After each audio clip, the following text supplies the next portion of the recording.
Welcome to Operational Harmony, Balancing Business and Mental Well-Being, a podcast with honest discussions about professional life and mental well-being in a natural conversational way.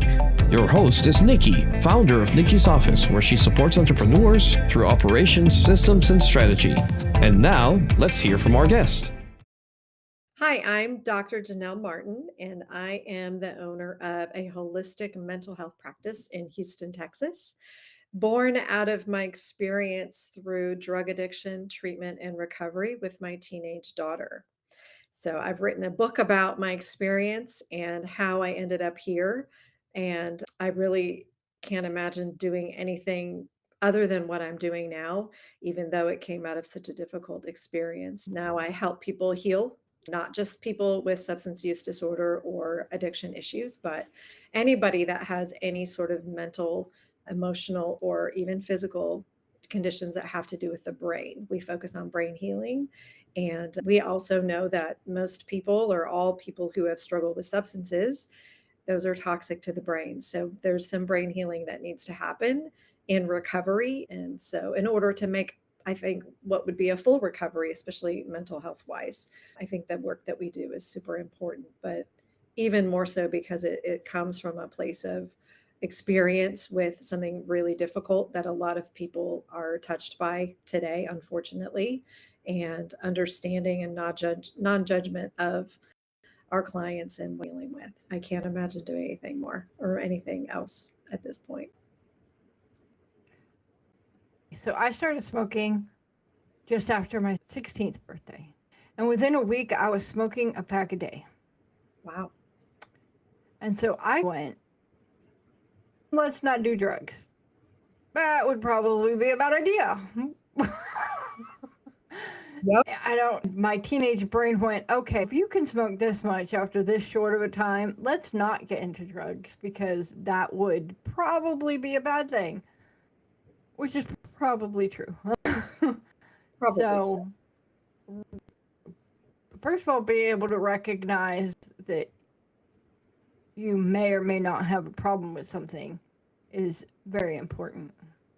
Yeah, and denial is Denial is not just reverent. so it can be hard to admit we have a problem when we do. And sometimes we may not think it's a problem, but other people think it's a problem.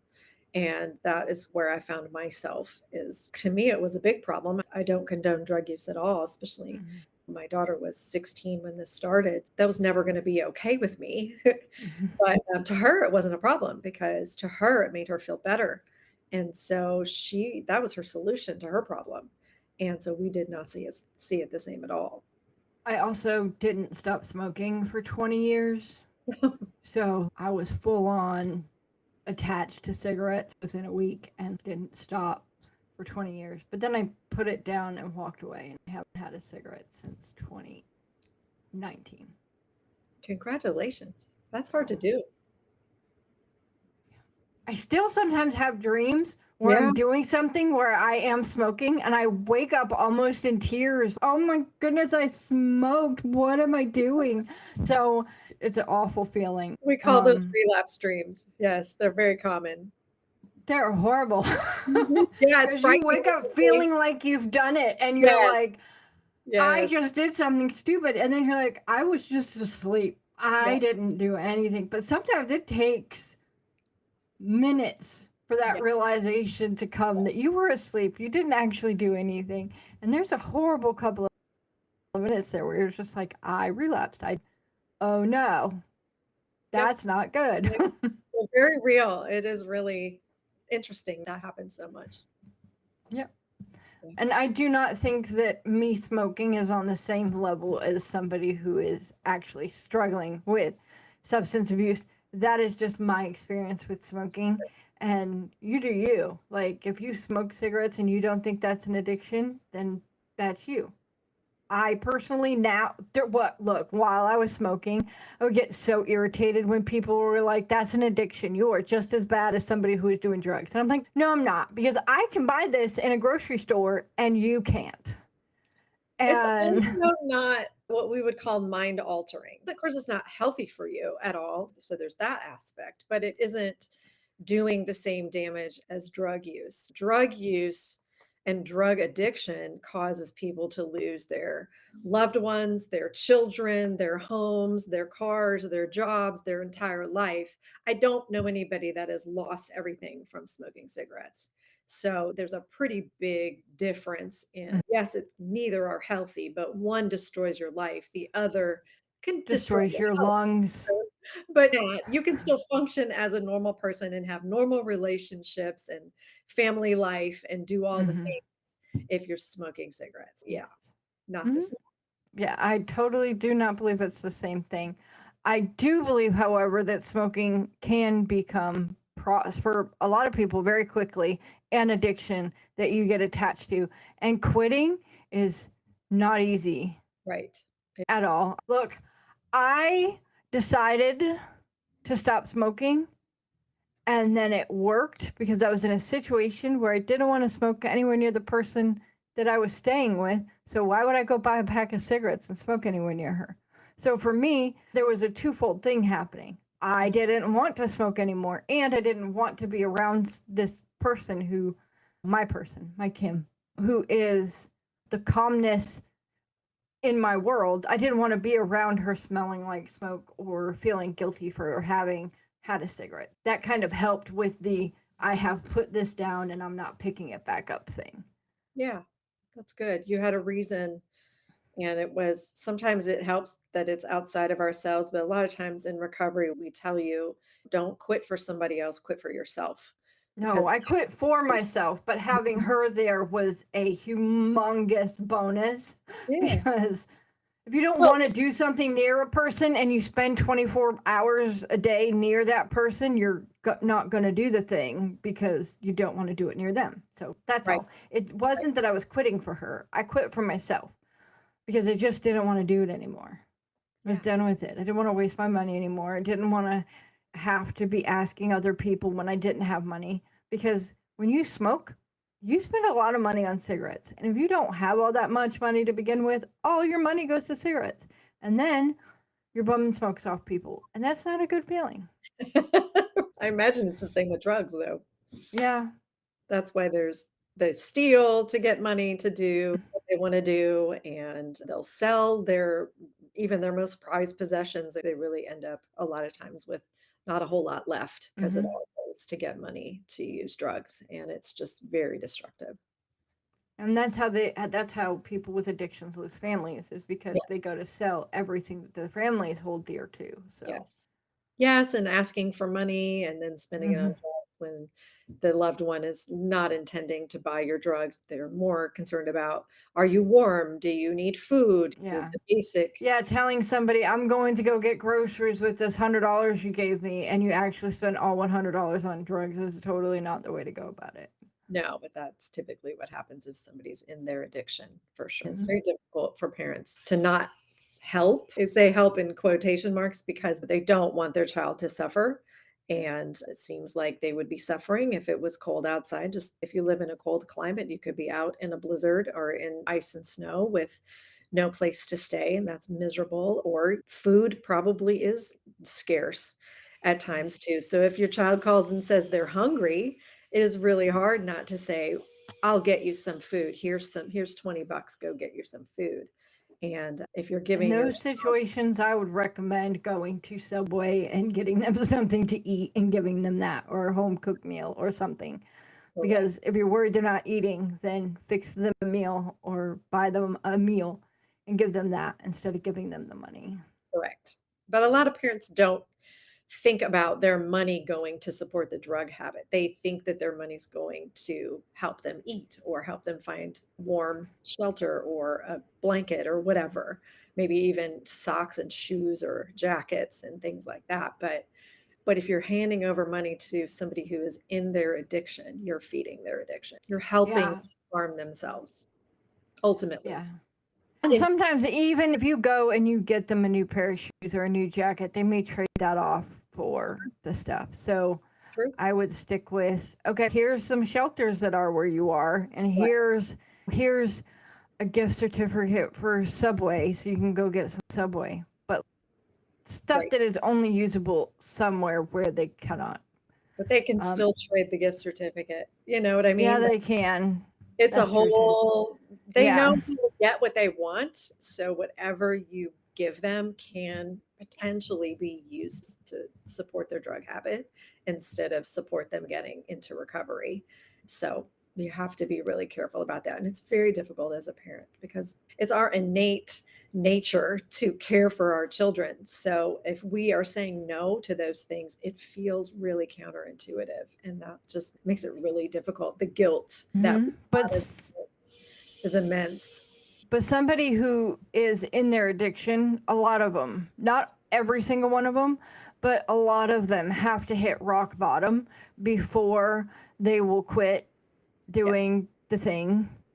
And so you giving them money, you giving them the things, you're delaying their descent to rock bottom where they can then make the decision to get better.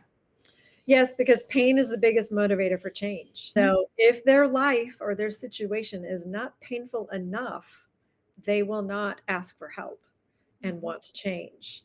And so if we're making them more comfortable in any of the ways that we have already talked about, then you are not helping them reach that pain point that's going to help them to change their life.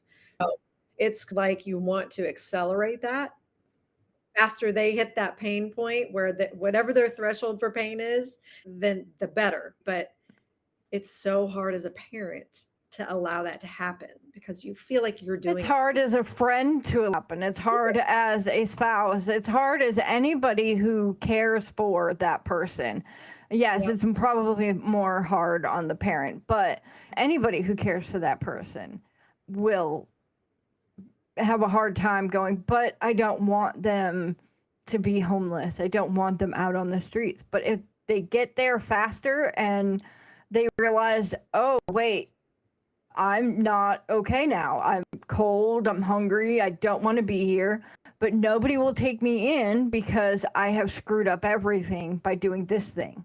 Right. Until they come to that realization, helping them is only delaying them getting to that realization. Correct. Very correct. Yes, I agree. So a lot of people end up being in their addiction for an average of about 10 years before they get help. I think it takes people just a really long time, first of all, to come to terms with the problem. And then, second of all, to get help in dealing with the problem so that it can be dealt with in the right way instead of, like we said, assisting them to continue their habit and their addiction. It usually, for at least parents and a spouse, it usually comes down to finding out they're cheating if it's the spouse because they're sleeping with somebody to get some more money. Usually, I am being very broad stroked with this. I am not saying I know anybody who has done drugs or is doing drugs. I am not saying that this is the situation for that. Like I said, I only started smoking cigarettes. I tried weed a couple times, but it gave me so horrifically bad migraines. So that wasn't going to keep being a thing. So I have never been addicted to drugs, but having that addiction to cigarettes for 20 years, I know like the period at the end of a sentence worth of how bad it can get for somebody with an addiction. And so I sympathize and empathize, but I will never put myself in a place where I'm addicted to a substance because I can't. I don't know. My brain doesn't allow for that. I have to be in control enough to be able to make sure I'm safe. And when you're on drugs, you usually are not in control enough to make sure that you are safe. So there are a lot of secondary traumas that happen because of your addiction. Definitely. Definitely. You put yourself in a very vulnerable place when you're using and you're not in your right mind. And if you're on the street, then you just don't know who's around you and what they're capable of and what state of mind they're even in. And so it's just a very risky and vulnerable place to put yourself, especially if you're a young girl. And I have watched enough Law and Order SVU and like Criminal Minds and stuff like that, where somebody who is homeless or who is selling themselves for that kind of thing are the first people that people start serial killing because Nobody's missing them. Missing them. Nobody knows where they are. Nobody knows what they're doing. And not hearing from somebody for 6 months in those situations is normal. And Yeah. so you don't even know the person is missing until well after there's any evidence of that person ever having been somewhere. Yeah. So that's the first place they go. And so for me, that means that in order for me to stay safe, I need to be in a good place. And yeah, I don't want any more trauma. I don't want to add anything else. So let's not do that. That's how I came to be. I Good. am a weird person. I am aware of certain things sooner than other people, later than other people, but it helps if you are self-aware to go, oh yeah, I started playing D and within a week I had 1,700 dice. There may be something you should not do. Right. Yeah, addiction can come in lots of forms and with lots of things. And so too much of any one thing typically can be very unhealthy. Yeah. Most D&D players have a good hoard of dice. It's a thing they do. But there's also hoarding, which is in Yes. itself an addiction or a problem anyway. So there are plenty of things that happen that some people are like, oh, that's just that person. He has to save all the newspapers from the time he was born because it might be needed one day. No, it won't. The rats are eating it out. No, that's No. hoarding. That's hoarding. Stacks upon stacks of paper in a house is the only thing that's called is a fire hazard. That is not good news. Yeah, a very unhealthy attachment to something that is not useful. So that definitely is a mental health issue. So I will say that most people who end up addicted to drugs have at least one mental health problem before they start with the drugs. Yeah, absolutely. Because they're trying to forget something, they're trying not to feel something, they're trying to drown out the voices, they're trying to do something with those drugs, and so that usually ties into mental health. And your mental health is very important. It doesn't matter if you're a normal person. I don't think there's anybody who can be called normal. That's why I always do this, because what is normal anyway? We don't. But as a regular person, as a person who doesn't feel they have a mental health problem, who doesn't feel like they've had traumas happen to them, you still have to try every day to be better. You're trying. And for somebody with a mental health problem, you have to try every day to be better as well. Now, there are some people who their mental health is so bad that they cannot be better. They cannot try to be better because they are not in their right minds. And so they need help. Yeah, they do. That's exactly why people tend to use drugs. And you have your people who use drugs or alcohol because they're going to a party on the weekends and they're just having fun with friends. And that's totally different. Somebody who ends up using drugs because they're drowning out the voices and they're drowning out the pain and they're trying not to feel, that usually comes because there's been trauma in the past. People who use drugs on the weekends to party and stuff can also become addicted because they have a genetic component to it, or they didn't realize that they had something that the drugs and alcohol made them feel better about. And so they want to party. Well, so going to the parties and doing it there, and you're like, I have so much fun when I do drugs, when I feel so much better when I drink, and then all of a sudden it's Monday after going to the bar for a pint or whatever, or being at home with a box of them, and you're drinking because I feel better when I drink, or I feel better when I do this drug, because that's the idea you're giving your brain from the parties. Yes. And so that's why I think it's hard to say who's going to become addicted and who's not. It can happen to anyone virtually. And you can have somebody who has horrific trauma and has had a ton of bad things happen to them, and they never touch it because, like I did, they realize if I touch this, I'm gone. And as much as they don't want the pain anymore, they don't want to be gone either, because they know that more stuff will happen to them. And not everybody needs to numb their trauma. Some people just deal with it in a healthy way. They go and get therapy, or they go and they talk to people. They sometimes somehow Mhm. work through it, but they don't necessarily think, oh, I need to drown it out with alcohol and drugs. But I will say it's so prevalent in the society right now. Drugs and alcohol, a little bit less now. Marijuana is taking its place, but it does the same thing as alcohol. I don't advocate for any of it at all. It's altering and really causes a lot of toxicity in the brain, and then also stunts your emotional maturity. So that is a problem when you are a 35-year-old and you've been using drugs for 20 years and now you have the mental or emotional maturity of a teenager.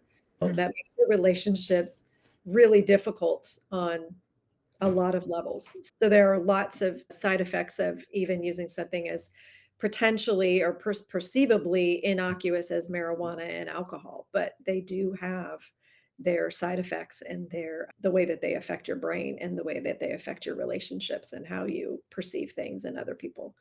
It started with my daughter based because of her trauma. She went through a lot of childhood trauma. Some of it I knew about, some of it I didn't. And she is, like most people who do become addicted to drugs, a very deep feeler, a sensitive person. Those people I see, and I'm overgeneralizing, but as a general rule, most people who have been addicted to drugs and alcohol that I have met in my years of being in this club, as I like to say, they're very deep, sensitive people. And so feelings and traumas, experiences, problems seem so much bigger to them than maybe the average person who we would call normal. And so it can be easily overwhelming to them. And so using marijuana or using any drug or alcohol numbs that pain, numbs that anxiety, slows everything down, calms everything down, and helps them what they would say cope. Unfortunately, drugs and alcohol is not a good coping skill. So it's not a skill at all. It's a coping mechanism, but it certainly is going to Not a good one. cause you to self-destruct if that's the only thing that you're doing or the main thing that you're doing to eliminate or try to lessen the pain that you're feeling. But like I said, I think initially to them, the drugs and the alcohol, that's the solution. Because if they Mhm. don't do it, they're depressed, they're angry, they don't want to get out of bed, they don't like people, they don't want to live their life, they're in Mhm. pain. Who wants to live like that? It's Nope. not only just that part, because some people could live with that part, but then you have the friends and family of that person who, while they care, super good for that person, right? I love you to death, but you can't just lay in bed all the time. There's no reason for that, right? We give excuses, even if we know about every single thing that has ever happened to that person. I wouldn't react that way. So you need to get out of bed. You need to stop crying about this thing. You're sad. You're a sad sack. You're sad all the time. Why can't you just smile more? Or they come out of their room and you're, look who's come out of their cave. The Yeah. smart alecky things that we say to people who are dealing with depression, you are not helping. No, that is not helpful. And in my case, too, I will say I did not understand or wasn't fully aware of the amount of pain that my daughter was feeling and in. Like I said, there were some things that happened to her that I knew about, and there were some that I didn't, and significant things. And I don't know what I don't know, but I never saw drugs coming. And she's the reason that I know so much about it now. But it took a while I don't think I would have ever figured it out on my own. I feel like I wouldn't have. I was so clueless about any of that. I've never used drugs in my life. I was only a social drinker, and it just would have never been on my radar that any of my kids would have chosen drugs and become addicted to drugs in any situation. I'm pretty sure that I can confidently say I don't think I would have figured that out for a really long time. But I had a friend of hers from school who sent me a message on Facebook Messenger with a photo of her using to explain to me or tell me about her concern for my daughter's increased drug use, which I didn't know she was using at the time. It had already become a concern for this classmate of hers, and she was not happy about the crowd she was hanging around, and just the path that she was going down was concerning. And thank God she sent me that message, because I don't know that I would be here today. I'm not sure that I credit her literally with saving her life, because it could have taken me years to figure it out. And my daughter's intention, and I didn't know this at the time, but her intention was not to see her 18th birthday. So time would have been of the essence without me even knowing it. So I believe that she saved my daughter's life, because only when you know about something can you actually take action or do something about it. Now, did I do the right thing at the time? No, not really. I didn't know what to do, but at least I knew about it and I tried to do something. I did set a boundary. I will not tolerate drug use. You cannot use drugs in my home. You can't use it on the property. I'm not condoning any of it. You can't do it. But what do you need in the meantime, so that you can not do that and do something maybe more positive? And so we looked into counseling. I got her a counselor. Unfortunately, though, I didn't know enough about mental health providers then, and I didn't know that there were counselors who were not trained or well versed in addiction. And so the counselor that we got for her was one of those that was not.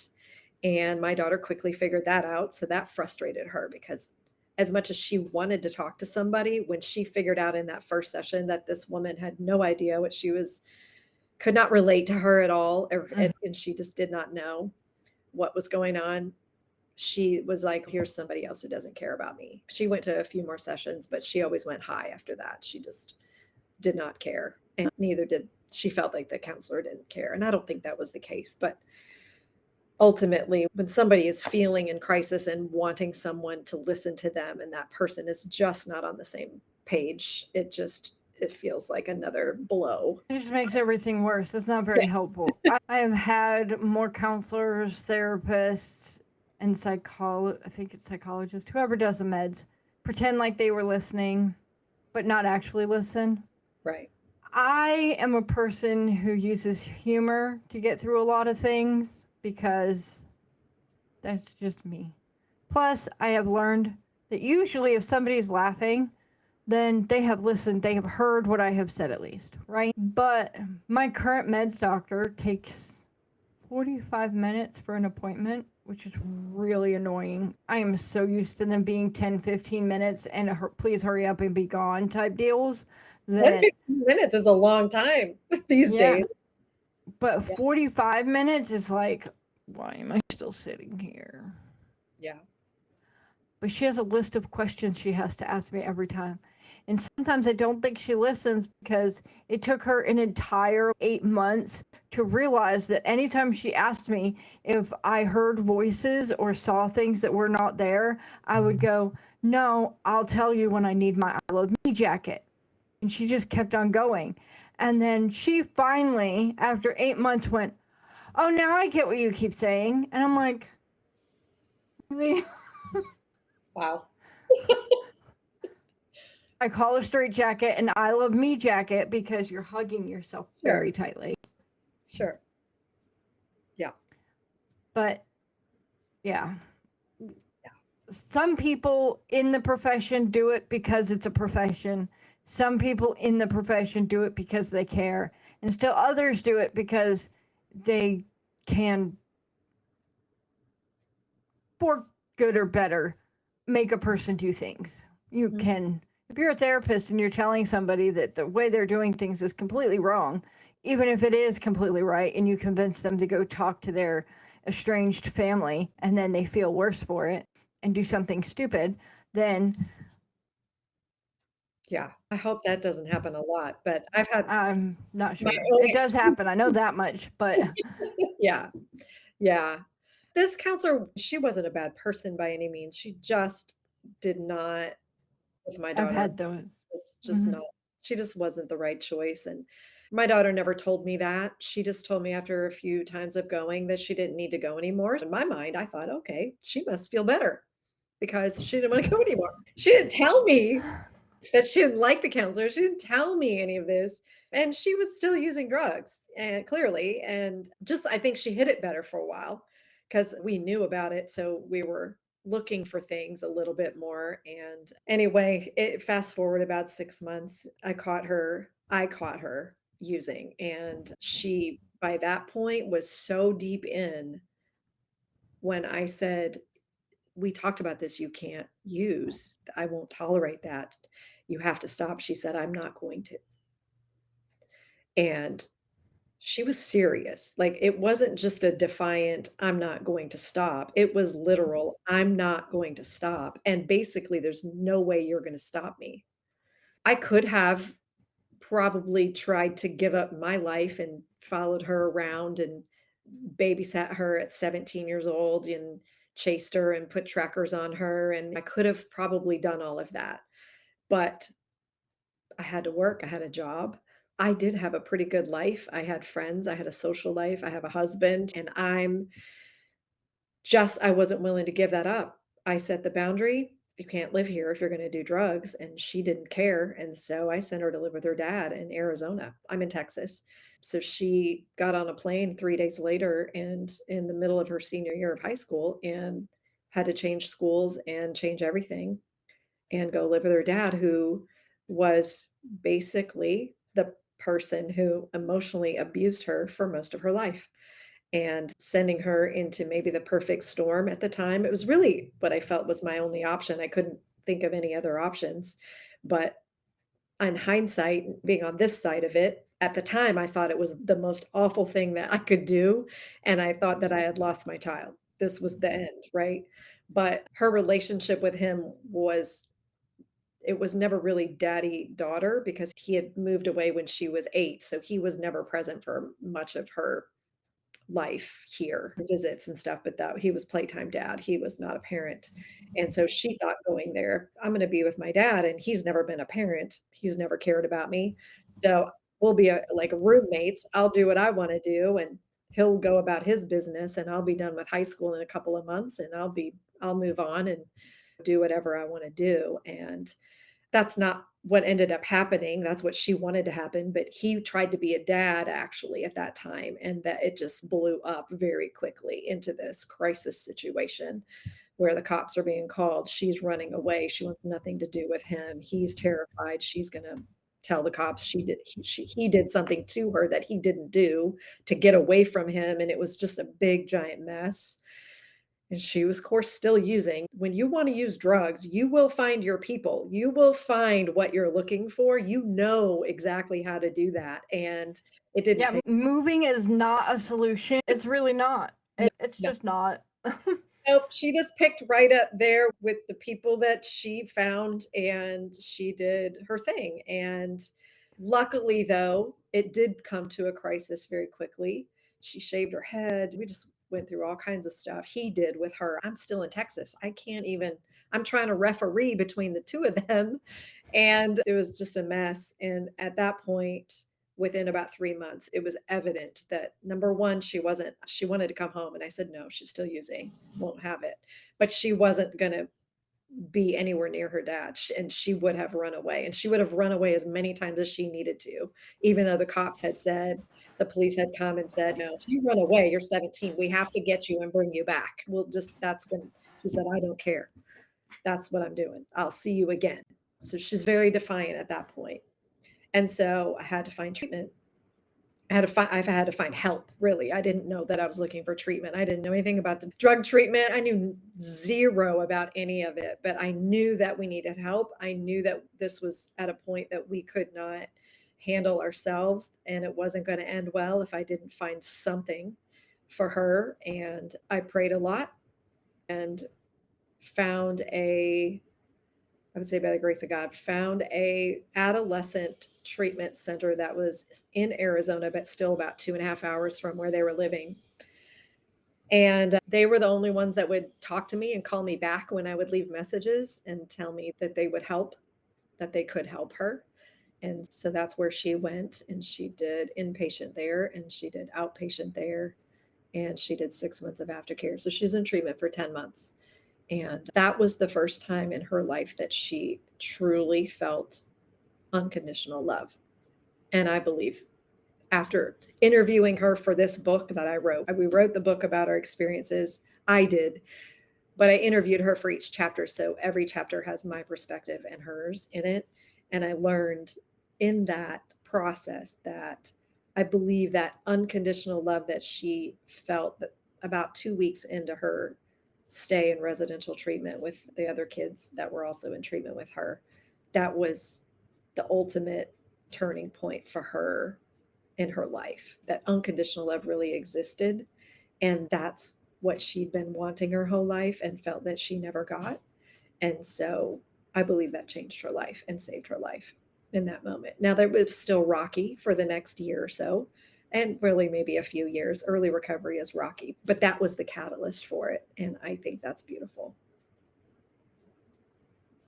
So, going from her recovery into you starting to do what you do, how did she feel about it when you first started doing it? And how did you make that decision? Like, where did that come from? Yeah, it's a good question.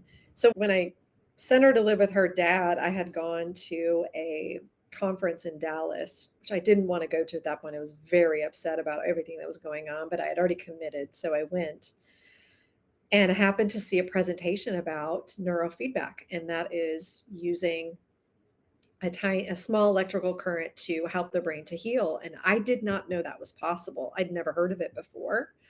So I was fascinated after seeing that. And I came home and I told my husband at the time, this is what I'm going to do. My next career is going to be, I'm going to be a brain healer.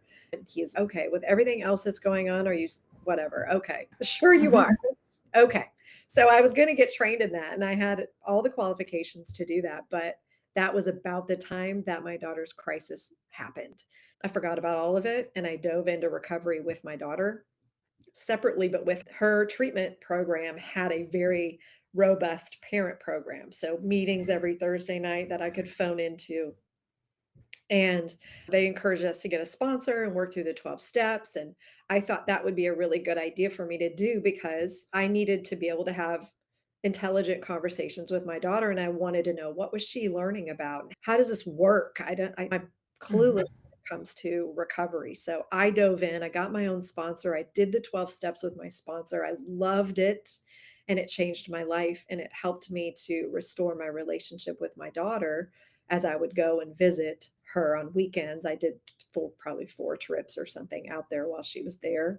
And we finally got to be vulnerable with each other and meet each other where we were and put this puzzle together of my experiences and her experiences with her dad's abuse over the years. And so that was pivotal. And then she ended up moving home the following year and she relapsed. And then we found support locally here in Texas because it's where she ended up. And we went to another meeting, and there happened to be somebody there who was trying to start a nonprofit and wanted to help people in recovery. And he had found this really cool brain healing technology system that was going to help people not get into recovery, but stay sober. And because it helps address all the mental health stuff. And so he came and talked to me after this meeting and is telling me this. And I heard brain again. And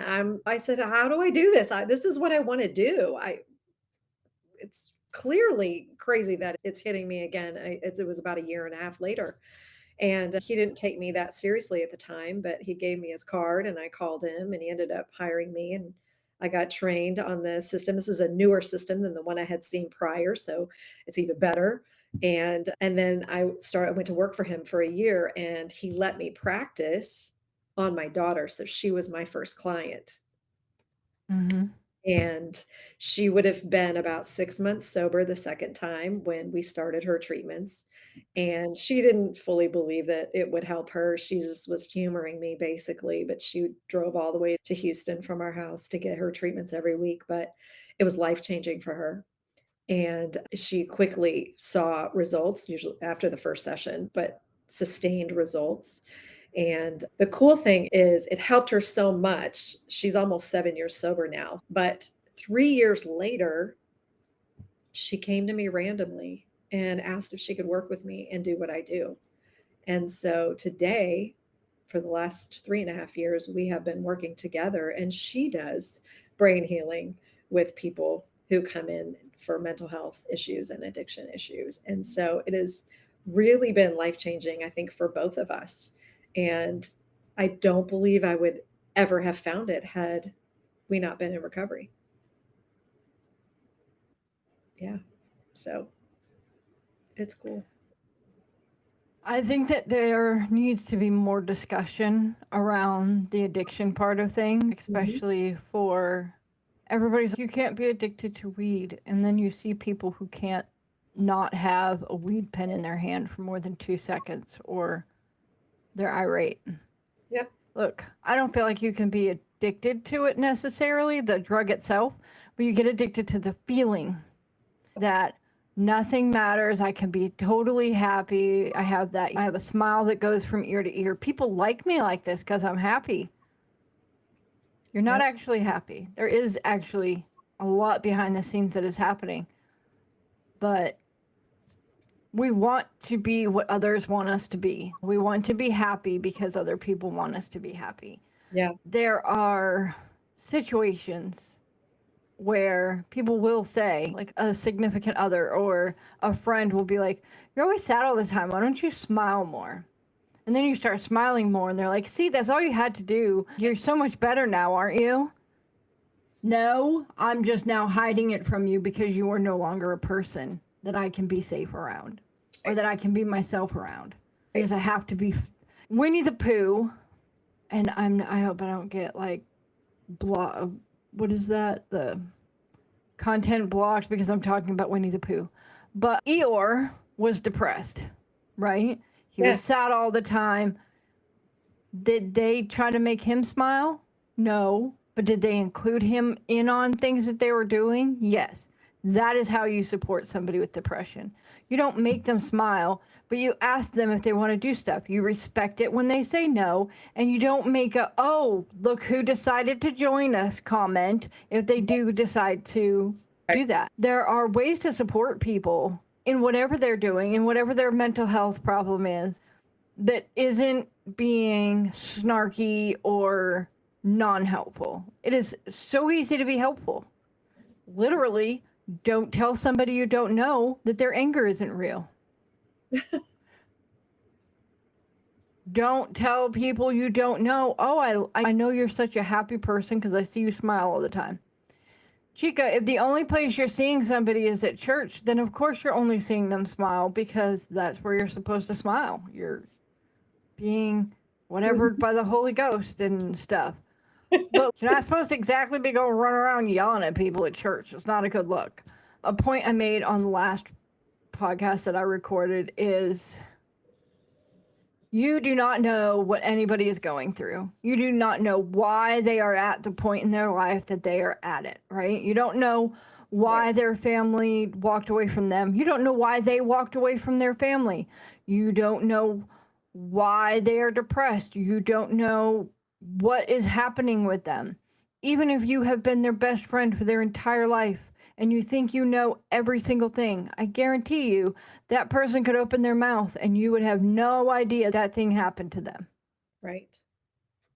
So, not judging those people, not telling people that they have to be happy, or "I would just love it if you smiled more." All you're doing is making yourself not safe. And I am not one of those people who believes everybody needs to be 100% safe in every single situation, but they do need to be safe enough to be themselves. And they are not going to feel safe enough to be themselves if they are acting like Eeyore and you come along and go, "Look who decided to join us finally." True. "Oh, I'm going back to my room now. Screw you." Especially with teenagers. You're right. That does not draw them out. No. You want your kid to interact with other human beings in the real world and not play games? Guess what those people they play the games with do? They joke with them. Yeah. They talk with them like they're a normal human being. And then they walk out of their room and it's, "Why do you have to game for so long? Why haven't you eaten yet today?" Just nitpicking the crap. That's not going to make them want to come out of their room. That's not going to make them want to stop gaming. Because they get the interactions with people that they need through that conversation that they have. Or even then, some people just play games where they're not even talking to anybody else, but at least nobody's nitpicking at them. Yeah. At least nobody's going, you should have eaten dinner then, but something they don't like. Happening a lot with people who are using. Why didn't you take a shower today? Or are you ever going to wash your hair? Why do you wear clothes like that? Why I did that to my daughter. Why do you look like you're homeless? It was a joke with us, but I think probably it wasn't underneath the There's surface. stinging barbs that hit even if they're like, oh yeah, that didn't bother me none, because it does sting, and you get enough of those stingers in you, and now Yep. you literally can't shower without going, but they're gonna make comments about my body if I do this. Yeah. Yeah, and anybody in active addiction too. I know it's a family disease for a reason. It affects every member of the family. But being angry at that person, trying to yell at them or tell them what they're doing wrong, and they already know. They know that what they're doing is hurting everyone around them. They already feel horrible about themselves.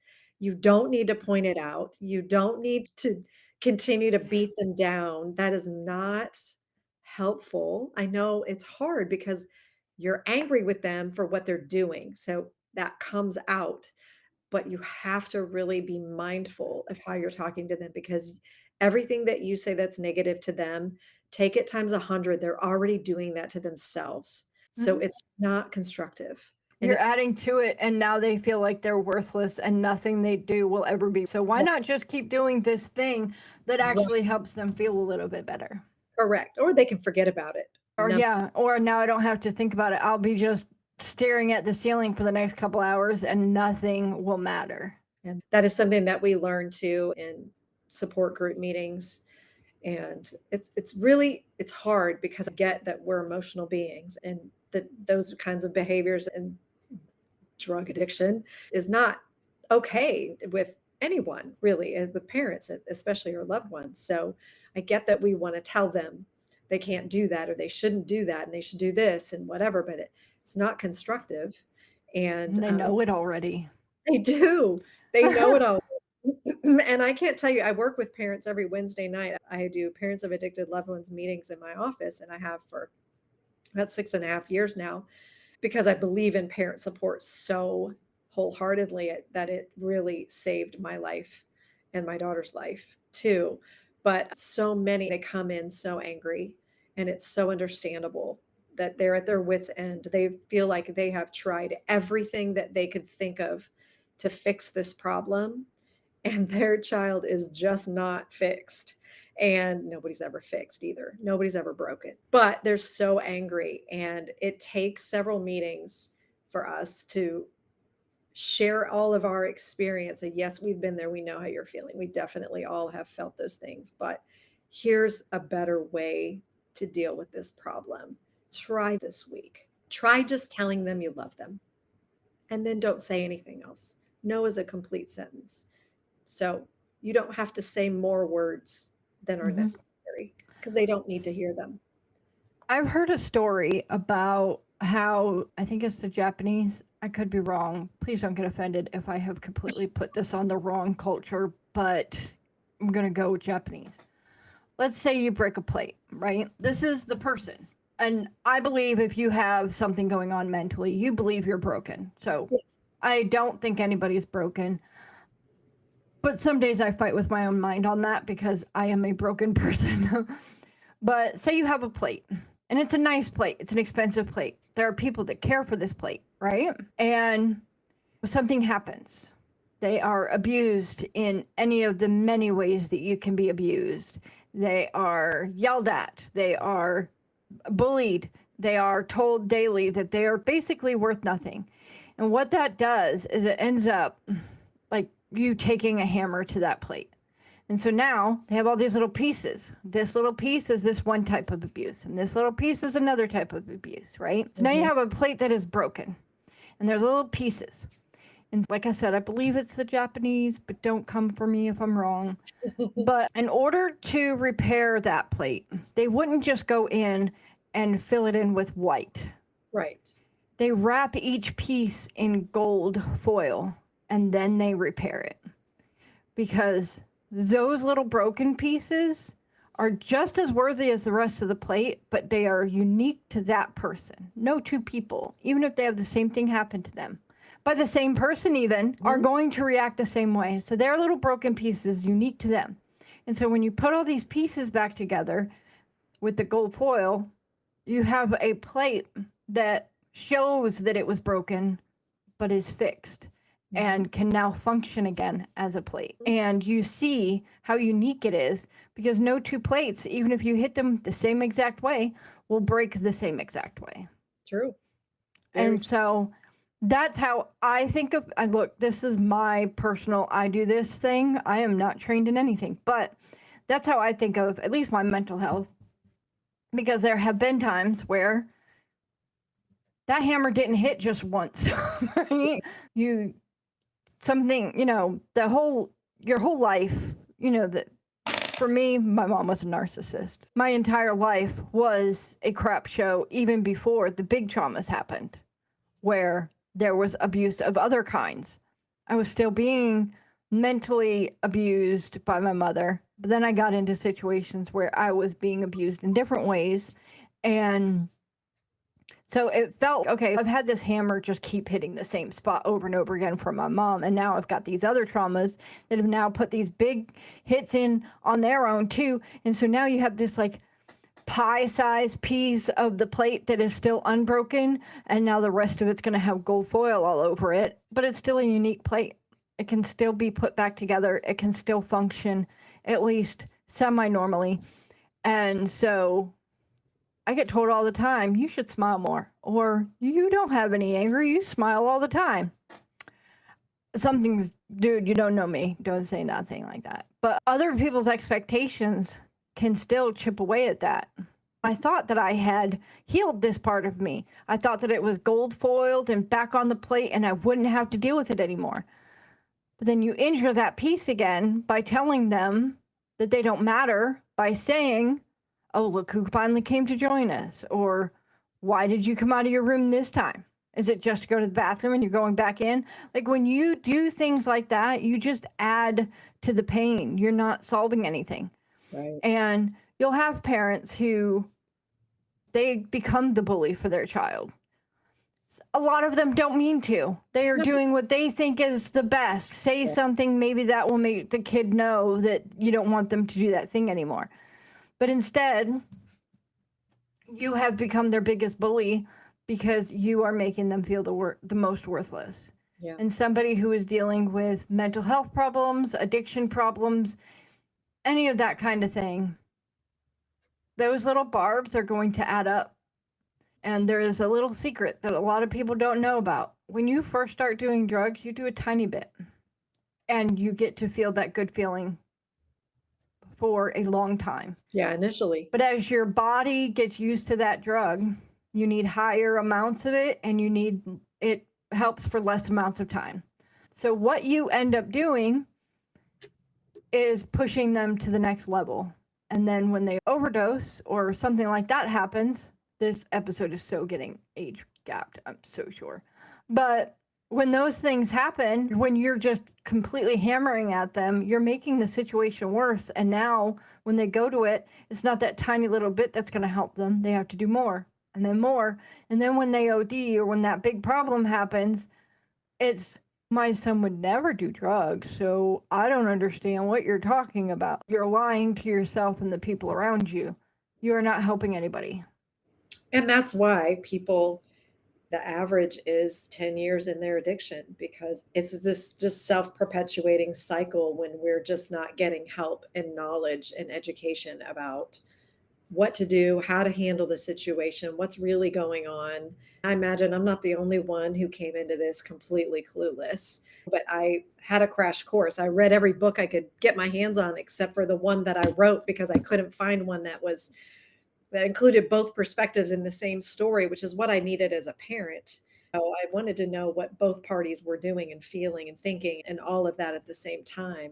And that didn't exist. But I read many books, and I was blessed with the program my daughter was at. They gave me 5 moms' contact information to talk to. Since, and remember, I'm in Texas and they were in Arizona. So I called every single one of them and I talked to them for hours. I got to hear their stories and they got to hear mine.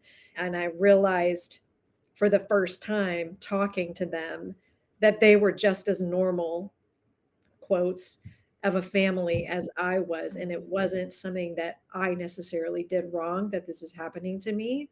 And that's the first thing that most parents think. But talking to other parents who are the same as you, basically, they have lives and jobs and houses, and they don't live in the slums, and they're not bad people. They're just like you. And so it changes things when you realize, oh, there's a lot of people out there just like me, and I'm not so bad. And what do I need to do now to make this better? There are a lot of different churches do addiction recovery programs. There in most cases there is a parallel group that will meet for families of addicts, so that you as a parent or significant other can learn about what is going on so that you can help. And I've been through both, and nobody's there to judge you. No. The one thing that a lot of people have to get over is the fact that, especially like the parents of the addict, they're like, what will the country club say? That should not be the first, second, or 152nd thought on your brain. It Right. shouldn't come into it. And if it does come into it, you need to fix yourself, because Because you're making it your about child. you, and it's not Mhm. about you. It's about your child. It's And about your child, your significant other, your whoever. It's about them yes, it is. and getting them the help they need. I think one of the things that is a little more pronounced as parents is, and I see this a lot in this day and age, and I don't know if it's always been quite this, I want to say bad, for lack of a better word, but parents feel like today that they're a reflection of their kids. So if their child is successful, my child is the best thing ever. I must have done something great to for this to happen. If my child doesn't seem, they're not doing the right things, or they're not making good choices, and they're not doing all the great things, then that is also my fault. I must have caused that. Truly, as parents, we have influence on our children. But each child has their own life to live, and they have their own choices to make, and you're not in control of that. You're not, and you never will be.